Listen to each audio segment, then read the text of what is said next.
Hey, internet friends, this is Magic Brad on the Magic Brad Show in Synergy Cafe, and I've got a new friend that's just down 35W here from Minneapolis, living in Dallas, Texas, and his name is Angel, and the last name is Ribo. You there, Angel? I am here indeed. Thank you for having me, Magic Brad, and thank you everybody who's listening to us today. How was the weather down there? I understood you guys got some of our Minnesota snow down there a while ago. Oh, come on, don't remind me. That wasn't the worst thing, right? The worst thing was having no power for a long time. Yeah. So weather today is we have some clouds and it's sunny, and we were 49 at the beginning of the day. So probably right now we are over 50. You got the power back. Oh yeah. But the funny thing is that we're having internet outages. Oh sure. Yeah. So Also we have to get ready for that. Hopefully this will go smoothly. Yeah. Absolutely. No. I mean, the thing is, how to say this? You would never imagine that you would be 35 degrees inside your house. I mean, it's like crazy stuff. And how can we possibly do that? You see your breath? It was dark, so I don't remember. Well, Angel, I don't do these real long. I keep them kind of condensed. And Oh, please, right absolutely. I'm all about it. Please. Absolutely. Thank you. How long have you lived in Dallas? For 10 years now. Okay, deep roots. Yeah, it's a great place. It's a great place. Yeah, absolutely. And you're married and got kids? You're a single? I'm married. I have 3 kids. Okay. 2 live at home. The other one left already. So yeah. So I mean, we are excited. We love it here. We're very, very into the community. We are volunteers in local hospices, volunteers in the schools. So we are all in here. I mean, we love it here. We are north of Dallas, actually, in a place called Plano, and it's a. Oh, that's where they make the tackle boxes, the fishing tackle boxes in Plano, Texas. It can be. I don't know. I should be a fisherman. Oh, the tackle boxes. Oh, okay. Oh, okay. Yeah. I think it's the second person that has told me that before. It could be. But there's so many headquarters of large corporations right now. So many things happening in the area that probably like the ones that have lived here, probably they are more like acquainted with former companies, like companies that have been Sure. Well, forever. I'm 63, almost 64 years old. So I'm talking way back when I was a teenager going fishing. I remember I had a plastic Plano tackle box and wow. Okay. Plano, Texas, Plano. So who would have thunk it? So tell us a little bit about. Let me tell you something. We've been here for 10 years, and there's places that when we came here, there was nothing built. Mm-hmm. And as you know, Texas is the second largest state in the union. Yeah. So there's so much space to fill, that we are in. I mean, it's amazing the amount of companies and headquarters that are relocating every single year. It's also fascinating how fast they can build buildings these days. Yeah, true. Yeah, it's not like brick by brick anymore. They take them big slabs and put them up, and poof, they got a warehouse. I agree. I agree. I don't know what's going to happen with the space, with the office space right now, with all the virus and everything. But anyway, people will figure it out. We're business people, so everybody figures out what to do with the surroundings. But it's a great area. It's an international area. There's people from many different places in the world here. Very important, high-tech industry. So again, multicultural. This is really a melting pot of cultures here in Plano, Texas. Do you consider yourself an entrepreneur? I do. In the business world? Totally. Yeah. You got that entrepreneurial spirit, and we will innovate and adjust. My background is in the event industry, events, travel, and tourism. Guess what? COVID doesn't like that. That said no. So I had to innovate, and that's why I'm doing a lot more online things like this, just staying out there, making it happen. So tell us a little bit about your business and what you do. Thank you. Absolutely. So basically, both corporate CEOs and established entrepreneurs, they hire me to bridge the gap globally for expansion and exposure. Basically, I help them grow or accelerate the growth of their businesses through strategies related to going global, basically. Mm-hmm. And basically, it's two very defined parts. One is, exposure. It's all about how do you get the right exposure in the right market at with the right target, right? Mm-hmm. And the other one is how to get, basically, it's more like business development. how to find the right clients or partners or partnerships or distributors or resellers. It depends on what service or product you're providing. So you work with a lot of different type of people, I'm sure. And Yes. do you run into like the old school guys that want to do like radio and TV because that's what works, and they won't innovate into a different way? Well, I haven't had that conversation, but I definitely deal with old school guys. And I think that everybody is so sensitive already about online, that, I mean, I have been offered myself to have a show on a radio station. But obviously then it's all about, I would have it if I could bring my clients on, and then I could help them, publicize their system, their products and services, right? So it all depends. It all goes down to the audience that you are serving. But I think that right now, even the older schoolers are really, they know that they have to be online. And to that purpose, actually, I use LinkedIn extensively. Yeah. I use as you probably have seen, I mean, I'm very active on LinkedIn. I have 27,000 connections. I literally interact with a few, over, now that I counted, it's over 1,500, almost 2,000 people on LinkedIn interacting every single week, literally. Wow. So yeah, I have it's where that's my world. It's where I, interact with everybody. Well, the reason I bring it up, because I'm in the event business, and there was a party supply store locally here, and the old school guys, they've been around for like 30 years or something like that. They wanted to do radio ads. They didn't really want to put money into this social media thing because they wanted to do the old radio. And you could take that money and you can really put it into a much better place online these days when you understand that kind of thing. Some don't. But it's a great way of thinking still, because so the question that I like, I'm not the person that asks, can we do this or can we do that? Like, close-ended questions. I'm more the kind of guy that asks my clients, my partners, I ask, how can we? Yeah. And I think that at the end of the day, the main reason why they wanted to be on radio shows or let's say the classic radio, is because of the human touch. And for instance, the other day I was having a conversation with an entrepreneur. He wanted me to help her launch a show online. And actually we ended up thinking of how do we make this show online as the old radio shows in which people they would never miss the show. They already knew at what time it was every single week. Right. And they wanted to be there, and they wanted to make phone calls to the show and actually ask them questions live, these kind of things, and then the radio shows were many different things, but number one, they were informative, but more importantly, they would accompany you, right? They would be your buddies. You know what I mean? If you felt kind of alone or you didn't know what to do, you would go to those programs because you like the host or co-hosts, right? And it's a place where you wanted to be heard and you were curious about the questions of others.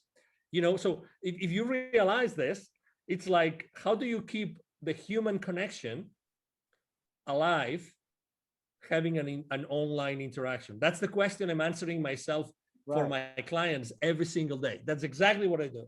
Yeah, it's the human engagement, and like you said, the Q&A kind of thing where you're actually talking and solving problems, and so it might be more applicable. So it's always good to ask those open-ended questions, the who, what, where, when, how, why, to get information in rather than saying this is the way it should be.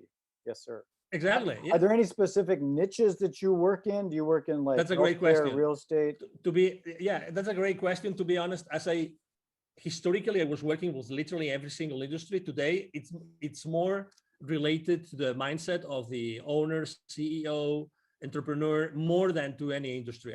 I really don't think there's any industry I have not worked, to be honest. So you prefer to work with the owner operator rather than going through the red tape of the committee and the board and all that kind of stuff? No, that's a great question again. No, I don't mind, because I'm good. I'm good physically. Let's say I like to have the face-to-face, Yeah. So that's where I am really, I mean, if I may say, right, humbly speaking, good at. I'm good at being face-to-face with people, talking to people, listening to people, and understanding what they want so that I can provide them with what they need.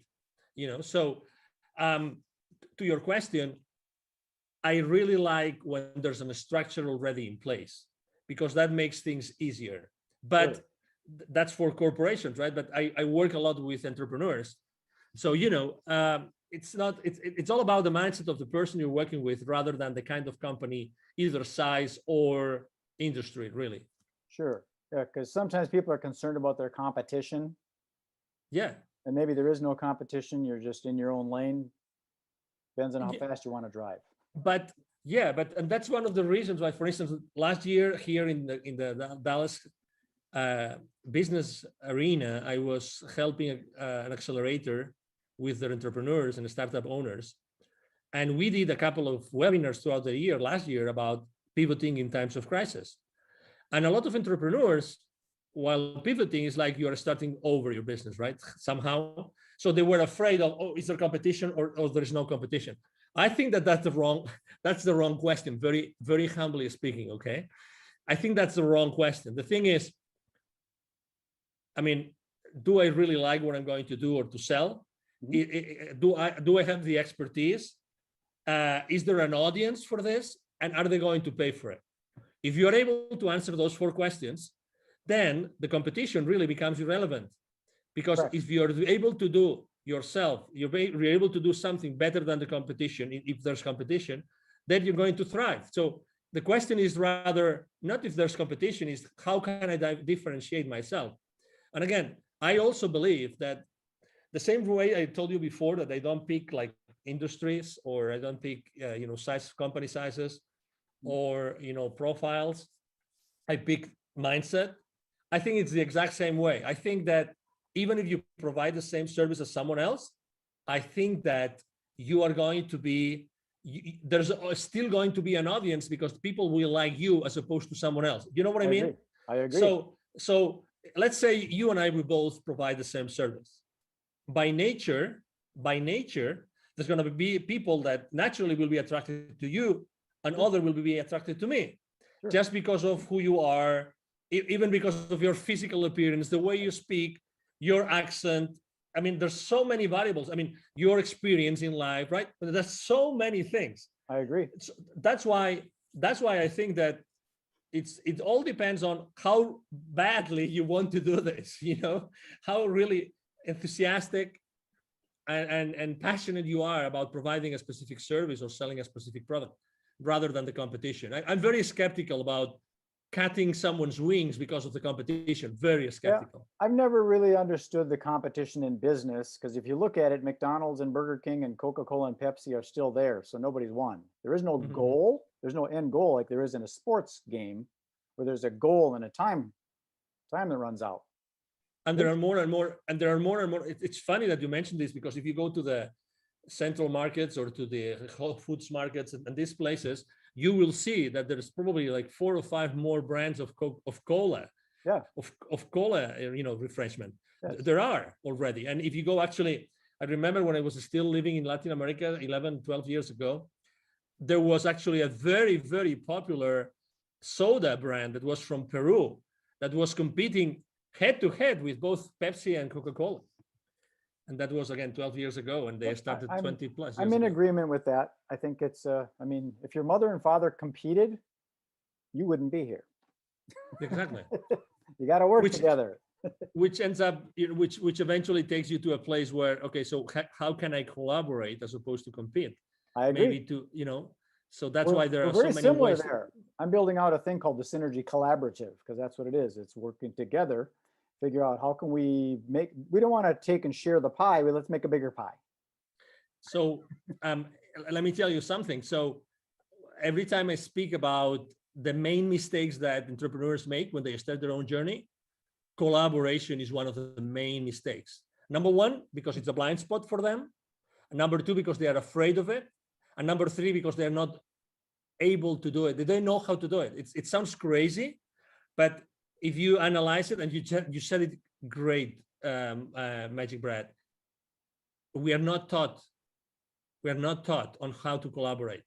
How many subjects did you have? How many periods did you have in your elementary or middle or high schools about collaborating? What's the right way for collaborating? Well, of our collaboration. brains are functioning with the left and the right. So we already got that good and evil and the black and white and the separation. You got to realize that there is a gray. Yeah, but also again, how do you collaborate? How much do you give, and how much do you expect in return? So it's funny, but I really believe that we are very bad in collaboration, very bad. I agree. It's an under. You kind of wonder, okay, I put in 100 hours. You only put in 70 hours, and how come we're splitting 50-50? Yes. So I understand our mind thinks logically like that. Yes. I had another question about who do you serve? Are you in a specific geographic area? Do you prefer the United States, North America, or is it global? Doesn't matter to you? Yeah. So I've had in the last 5 years of my business, I've had clients in Europe, in Latin America, in Asia, in Australia, in Canada. So I have customers all over the place. So when it comes down to helping companies go global, there's really, I take clients from almost everywhere in the world. Right now, actually, I'm working on two projects, and one of them is in Asia, like large expansion projects. And there's really no geographical origin. Obviously, I have a very important footprint here in the Dallas area because I'm here. So there's a lot of executives that know me and know who I am, right? Because they see me around. But my clients really come from anywhere in the world because of the online world. Because some of the things that I'm working on, it's hard for me to work with someone over in Singapore or Bali, Indonesia, because the calendar is so flip-flopped. We're going to meet on Monday, but guess what? It's Tuesday there. Yeah. So I try and stay in the central time zone as much as I can, but to each his own, Yeah.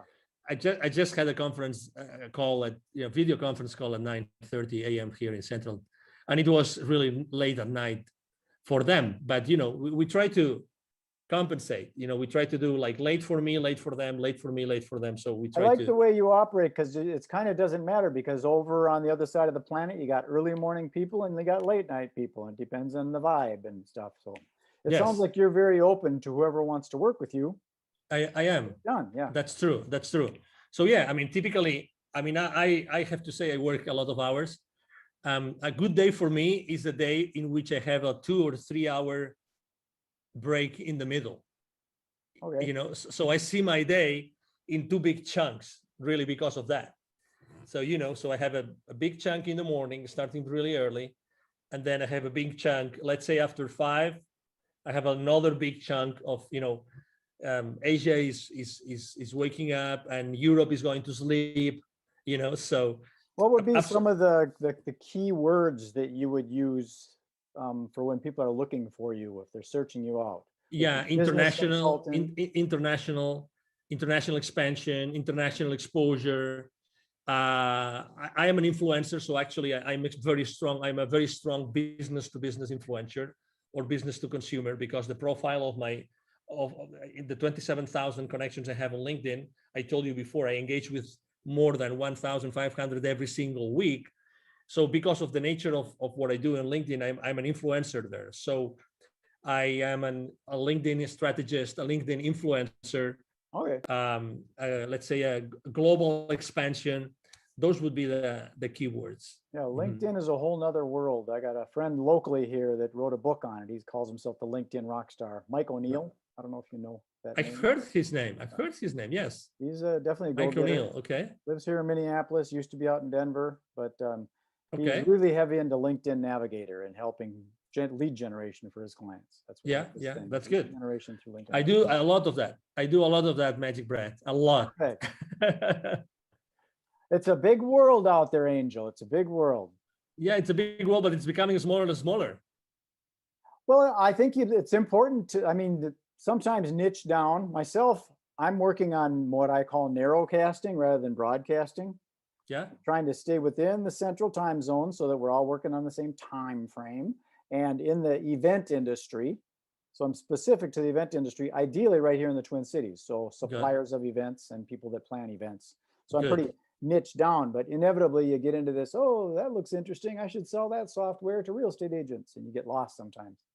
Yeah. You gotta put the blinders on and stay focused. Yeah, I agree. I have a hard time with that. Yeah. So tell us, how do we get a hold of you if someone says, that sounds interesting, I want to expand my business globally? How do we get a hold of Thank that you. angel guy? Thank you. Absolutely. So it's very easy. As I said before, I'm actually very active online. So it's going to be, if you Google my name, you will see all my social media outlets and posts every single day, every single day. Right here, Angel Ribo. Thank you. Yeah, that's my LinkedIn profile. Right Thank you. there. If it looks like that, that's where you go. Exactly. Thank Alrighty. you.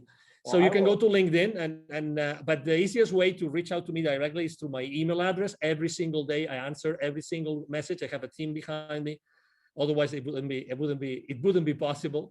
My email address is very simple. It's Angel, like my name, Angel from Heaven, right? ANGEL, and then at angelribo.com altogether. Angel Ribo, my last name is spelled like RIB as in boy O.com. Again, Angel at angelribo.com. That is easy. 4 letters, Ribo. Yeah, very easy. Very easy. Well, Angel, I'm going to sign this off and then beam it up to the you. universe and propagate it out to that Thank global you. international world. And we'll see if we can hook some fish. Magic Brad, it's been a pleasure to be here. Thank you for the opportunity to be, in front of your audience and to be able to have this conversation. I really liked it and enjoyed it. As you said, it's very natural. I think that it's people are really want to see or listen to authentic conversations with no hidden agendas nor anything, just being yourself and myself and being ourselves here, trying to inspire. And everybody listening to us, obviously, thank you very much for being with us today. I agree. I think a lot of the business gets closed on the golf course or, at the watering hole as opposed to in the seminar room. I agree. Okay, Angel, thank you very much. Be well. Thank you. You have a good day.